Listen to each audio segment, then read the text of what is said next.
नमस्कार. आज आपण बोईसरमध्ये फ्रेशर बाय एक्सप्रेस इन मध्ये नवीन कॉन्सेप्ट सुरू करणार आहोत. त्यातील हा फर्स्ट एपिसोड. ह्या आहेत एक्सप्रेस इनच्या शेड. तर आज आपण बनवणार आहोत चिकन फ्रायची रेसिपी. त्यासाठी अर्धा किलो बोनलेस चिकन घ्यायचंय, चवीनुसार मीठ, 2 चम्मच जिंजर गार्लिक पेस्ट, 1 चम्मच काश्मीरी लाल तिखट, 1 चम्मच धनिया पावडर, 1 चम्मच गरम मसाला, अर्धा चम्मच काळी मिरी पावडर, अर्धा चम्मच हळदी पावडर, 1 चम्मच रेड चिली पेस्ट, 1 चम्मच ग्रीन चिली पेस्ट, 1 लिंबाचा रस, 4 चम्मच बेसन पीठ, 4 चम्मच कॉर्नफ्लोअर, 1 चम्मच इतके तेल. व्यवस्थित मिक्स करून घ्या. 1 तास मॅरिनेट करायला ठेवा. 1 तासानंतर छान चिकन मॅरिनेट झालंय.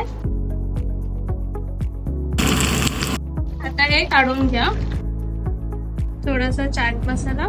तर चिकन फ्राय बनवून तयार झालेला आहे. ही आहे एक्सप्रेस इनची बेस्ट डिश.